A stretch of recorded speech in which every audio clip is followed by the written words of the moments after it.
Halo semuanya, kembali lagi bersama saya Wa Arun. Cerita berlanjut dengan saat para anggota tim Shrek meninggalkan arena. Mereka disambut oleh iblis kera yang tampak lebih serius dari sebelumnya. Dengan anggukan hormat, ia meminta mereka untuk mengikutinya. Mereka pun melewati koridor panjang yang dipenuhi lukisan berharga hingga akhirnya tiba di depan sebuah aula besar. Setelah menunggu sebentar, pintu aula terbuka. Kera iblis mempersilahkan mereka masuk. Ternyata pemimpin besar tempat ini ingin menemui mereka, menandakan bahwa kemenangan mereka bukan hanya menggemparkan tetapi juga menarik perhatian pihak-pihak penting. Perkenalkan, dia adalah iblis rusa. Dari pakaian dan wibawanya jelas bahwa dialah pemilik ruangan ini. Bersamaan dengan iblis kera yang pergi, iblis rusa kemudian perlahan berbalik. Tang San segera mengenali identitasnya. Dia merupakan iblis rusa badak, ahli dalam kekuatan spiritual kultivasi tingkat dewa. Tanpa basa-basi, iblis badak memperkenalkan dirinya, yang intinya dia bernama Yingji, pengurus Koloseum atas nama penguasa kota. Sembari menatap Tang San, Yingji bertanya bahwa Tang San pasti otak dalam pertarungan tim Shrek. Tang San menjawab dengan tenang kalau dirinya gak tahu maksud Master mengundangnya ke sini. Yingji membalas mengungkapkan bahwa manusia memang cerdas. Jadi Tang San sudah pasti menebak alasan dia memanggilnya. Akhirnya Tang San menyadari bahwa kekuatan formasi roh fusion sudah menarik perhatian besar. Yingji tersenyum licik sebelum berkata bahwa Tang San harus tahu pepatah orang yang tidak bersalah tetap bisa disalahkan. Terlebih asal-usul benda-benda misterius harus diselidiki oleh pihak berwenang. Meski Koloseum adil, jika pejabat kota Keri ingin menginterogasi tim Shrek, Koloseum tidak bisa ikut campur. Nah, sampai sini Tang San mengetahui tujuan Yingji, yaitu menginginkan 3 formasinya. Oleh karena itu ia bertanya jika ia menyerahkan formasi tersebut, apakah Koloseum bisa melindunginya. Yingji mengangguk. Tanpa ragu, Tang San meminta rekannya yaitu Dubai untuk menyerahkan disformasi. Melihat sekilas saja, Yingji langsung menyadari keaslian dan kehebatan ketiga dis tersebut. Ia terkejut dengan betapa mudahnya Tang San menyerahkannya. Tang San pun berkata santai bahwa ibarat kata pepatah, orang cerdas tahu kapan harus bertindak. Kalau pemerintah ingin mempersulitnya, tentu ia harus bertindak cerdas. Tapi Tang San berharap kalau ini yang terakhir karena dirinya hanya ingin bertarung dengan damai. Yingji tersenyum puas mengatakan kalau berurusan dengan orang pintar memang menyenangkan. Ia kemudian membolehkan tim Shrek meninggalkan tempat ini. Namun ketika tim Shrek pergi, ia mulai menyadari ada yang janggal. Ya, dia gak tahu cara menggunakan formasi ini. Dia pun merasa dipermainkan oleh Tang San. Kedepannya, ia berniat untuk kembali mengundang Tang San demi mengetahui asal-usul serta bertanya tutorial cara menggunakannya. Singkat cerita, ketika mereka akhirnya jauh dari Koloseum, Wu Bingji mempertanyakan keputusan Tang San yang tampaknya begitu saja memberikan disformasi kepada pihak lain. Tang San menjelaskan dengan tenang bahwa jika ia tidak memberikannya, mereka mungkin tidak bisa keluar dengan selamat. Baginya, kehilangan satu disformasi tidaklah sebanding dengan resiko yang bisa mereka hadapi. Terlebih, ia yakin master tersebut gak akan tahu cara menggunakannya. Bahkan ia yakin cepat atau lambat mereka akan diundang lagi. Dan jika itu beneran terjadi, ia menyuruh rekannya untuk mengikuti rencananya. Karena gak ada formasi lagi, Dubai sempat khawatir tentang persiapan mereka untuk pertandingan tim berikutnya. Namun Tang San meyakinkan bahwa lawan selanjutnya mungkin lebih mudah dihadapi dan mereka masih bisa menang tanpa menggunakan formasi tersebut. San Guli menceritakan kekhawatirannya karena takut ditindas oleh iblis rusa. Tang San menjelaskan bahwa klan iblis rusa bukanlah klan yang menyukai kekerasan. Mereka adalah pedagang dan bagi mereka manfaat lebih penting daripada kekuasaan atau kekerasan. Tang San menyadari bahwa mereka hanya menginginkan keuntungan dari formasi tersebut. Diskusi berlanjut tentang posisi mereka dalam dunia klan monster dan bagaimana sikap organisasi penebusan terhadap gurunya yaitu Zhang Haosuan. Tang San merasa bahwa pemikiran pemimpin organisasi terlalu sempit dan tidak memiliki mental untuk benar-benar memimpin kebangkitan umat manusia. Oleh karena itu, ia berniat untuk cepat-cepat menjadi kuat agar tidak bergantung kepada orang lain. Singkat waktu, Tang San membawa timnya kembali ke Lembah Emas untuk berlatih dan merancang taktik baru. 5 hari kemudian, Zhang Haosuan kembali dengan semua bahan yang dibutuhkan Tang San. Meski tampak kelelahan, ekspresinya sangat bersemangat karena mereka akan membangun arai teleportasi. Tanpa membuang waktu, Tang San pun segera bikin formasinya. Saat pembangunan berlangsung, Zhang Haosuan menyadari bahwa meskipun ia telah mencapai tingkat dewa, ia masih kesulitan memahami detail teknis dari rancangan Tang San. Beberapa waktu kemudian, Tang San akhirnya menyelesaikan rancangan sebuah susunan teleportasi. Formasi ini menunjukkan untuk berteleportasi satu arah antara Lembah Emas dan Akademi Penebusan, namun bersifat terbatas. Ia menjelaskan bahwa setiap penggunaan formasi harus melalui persetujuannya. Tanpa izin, teleportasi tidak akan bisa dilakukan. Selain itu, formasi ini memerlukan permata luar angkasa sebagai sumber energi dan persediaan tersebut telah disiapkan oleh Tang San. Ia menekankan pentingnya menjaga kerahasiaan formasi tersebut dan menyarankan agar formasi di akademi dipasang secara tersembunyi di kediaman Zhang Haosuan tanpa diketahui guru lain. Karena kagum dengan kecanggihan formasi ini, ia bertanya dari mana Tang San mempelajari teknik ini. Tang San hanya menjawab bahwa ia menemukannya dalam mimpi, membuat Zhang Haosuan tersenyum pahit. Ia pun memilih untuk tidak bertanya lebih jauh, membiarkan misteri Tang San tetap tersembunyi.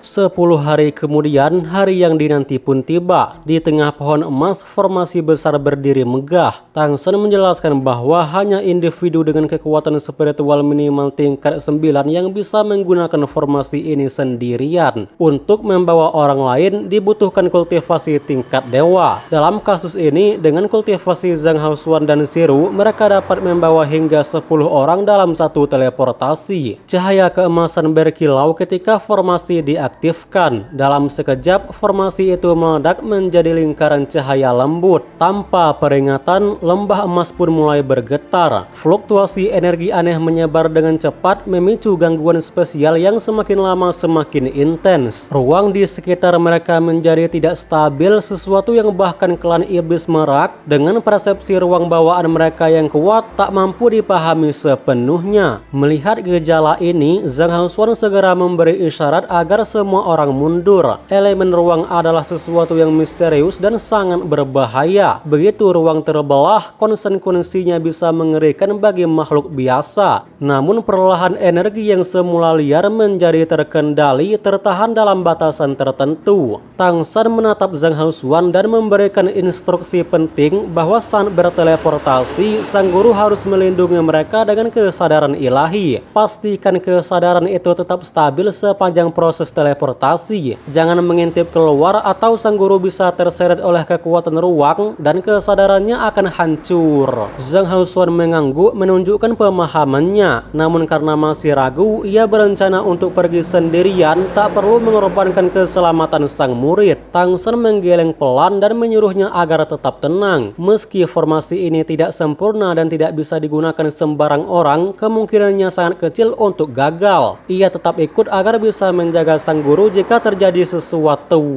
Tang San lalu mengangkat tangannya. Cahaya keemasan kembali membuncah lebih terang dari sebelumnya. Energi dari formasi besar itu terkonsentrasi ke satu titik menciptakan sebuah pintu cahaya. Pintu itu perlahan terbentuk di tengah lingkaran teleportasi memancarkan aura magis. Anggota tim Shrek menyaksikan momen ini dengan napas tertahan. Awalnya mereka meragukan kemampuan formasi ini, tapi keraguan itu sirna saat gerbang cahaya muncul dengan nyata. Ketika Tang San berkata ayo, Zhang Haosuan melepaskan kesadaran ilahinya menyelimuti mereka berdua. Bersama mereka melangkah ke gerbang cahaya. Seketika Zhang Haosuan merasakan kekuatan pusaran luar biasa. Segalanya berputar di sekelilingnya. Energi yang sangat asing mengalir dalam dimensi baru ini membuat jantungnya berdebar cepat. Menyadari pikiran Zhang Haosuan kemana-mana, Tang San memperingatkannya agar sang guru tetap fokus, jangan memata-matai keluar. Zhang Haosuan tersentak, segera menarik kembali pikirannya yang mencoba menyelidiki rahasia alam semesta. Dalam sekejap, pemandangan yang semula kabur seketika menghilang dan ia mendapati dirinya yang kembali ke ruang tempat tinggalnya. Tang San menyerahkan sebuah disformasi kepada gurunya dan menjelaskan bahwa formasi teleportasi berhasil berfungsi. Zhang Haosuan masih terpana dengan keberhasilan itu. Tang San hanya tersenyum ringan. Ia bahkan membayangkan untuk bikin formasi teleportasi yang langsung menuju istana leluhur dengan syarat sumber daya yang mencukupi. Zhang Haosuan pun membalas dengan penuh semangat, membayangkan masa depan di mana umat manusia pasti bisa bangkit. Tak lama, Tang San menyerahkan tugas mengurus formasi itu kepada Zhang Haosuan. Ia meminta gurunya untuk melakukan lebih banyak uji coba, terutama untuk persiapan darurat jika harus mengevakuasi orang-orang dari bahaya. Zhang Haosuan mengangguk, mulai merasa lega. Ia pun berencana mengajarkan cara teleportasi itu kepada Shiru sebelum mereka pergi ke istana leluhur agar lebih praktis dan aman. Tang San lalu berganti topik bahwa mereka perlu mempercepat pertandingan berikutnya di Kolosseum. Ia ingin membawa semua orang besok. 2 pertandingan selanjutnya seharusnya bisa mereka menangkan dengan mudah. Singkatnya, kabar penting diumumkan bahwa pertandingan ke-6 tim Shrek akan digelar lusa. Namun identitas lawan mereka masih dirahasiakan, menambah rasa penasaran publik. Saat Tang San dan rekan-rekannya kembali ke Kolosseum, mereka disambut ramah oleh sang penjaga arena. Tak lama kemudian permainan dimulai.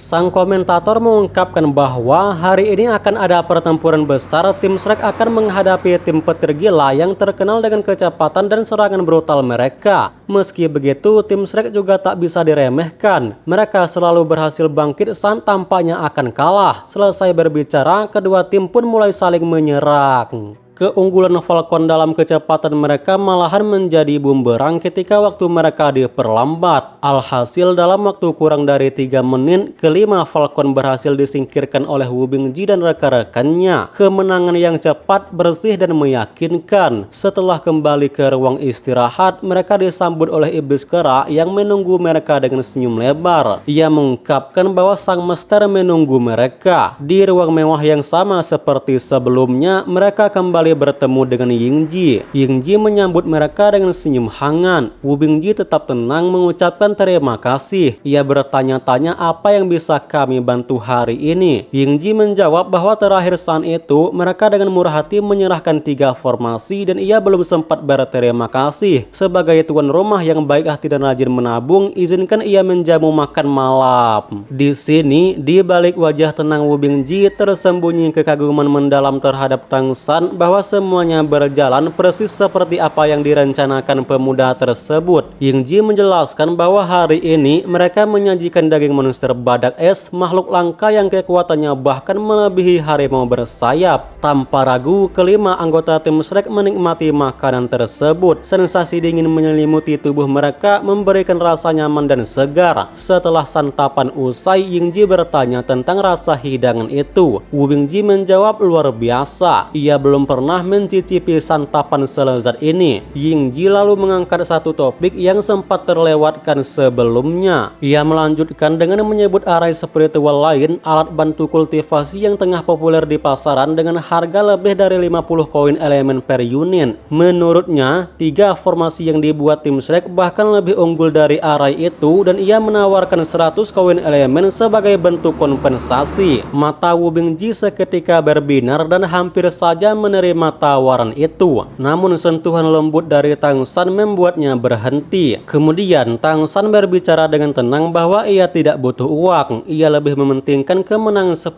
pertandingan dan mendapatkan status bangsawan. Yingji menghela napas panjang sebelum berkata jika itu sesuatu yang bisa ia lakukan tentu saja tidak masalah. Sayangnya ia tidak bisa mengatur lawan ke-10. Jadi jika mereka berhasil mencapai pertandingan ke-10, lawan mereka mereka adalah yang terkuat di seluruh Kolosium. Itu sudah menjadi aturan, bukan keputusannya lagi. Tang San mengangguk mengungkapkan bahwa kalau begitu ia mohon bantuannya untuk memastikan timnya bisa masuk ke pertandingan ke-10. Jadi mohon settingannya untuk memberikan lawan yang easy-easy sebelum lawan ke-10.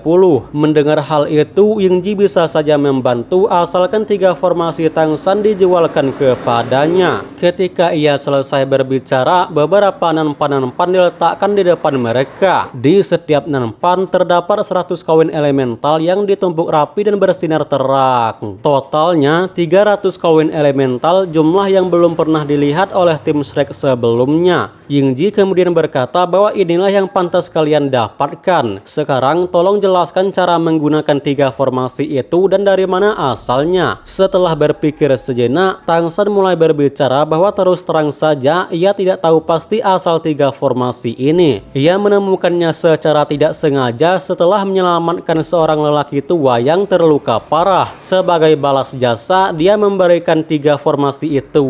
Bersamaan dengan Yingji yang heran, Tang San menambahkan bahwa sebelum pergi dia menyebut jika dirinya beruntung mungkin ia bisa bertemu lagi dengannya di Istana Leluhur. Mendengar kata Istana Leluhur, Yingji langsung termenung. Penjelasan Tang San memang terdengar sederhana tapi masuk akal dan sesuai dengan identitas mereka. Lagi pula, formasi sekuat itu memang mungkin berasal dari seorang ahli formasi sihir dari Istana Leluhur. Tang San melanjutkan bahwa orang itu berkata jika ia bertemu lagi dia mungkin akan memberikan lebih banyak. Namun untuk masuk ke Istana Leluhur, manusia biasa seperti dirinya harus memiliki status bangsawan. Oleh karena itulah ia mengikuti turnamen ini untuk mendapatkan gelar dan mungkin bisa berkesempatan untuk bertemu kembali dengannya. Penjelasan Tang San yang terdengar logis membuat Yingji berpikir dalam. Sesaat kemudian Yingji meminta untuk diajarkan cara menggunakan formasi tersebut. Usai berbicara dan mengajari cara menggunakan formasi, tim Shrek diberikan 300 koin elemen. Singkatnya, selama seminggu berikutnya, tim Shrek kembali berlaga dalam 3 pertempuran tambahan. Mereka beristirahat setelah tiap pertandingan namun tetap meraih kemenangan mudah. Berkat settingan, lawan mereka tak cukup kuat sehingga tim Shrek nyaris tak terluka. Total 9 kemenangan dalam 9 pertempuran menjadikan mereka legenda di Kolosium, pencapaian tertinggi yang belum pernah diraih oleh umat manusia sebelumnya.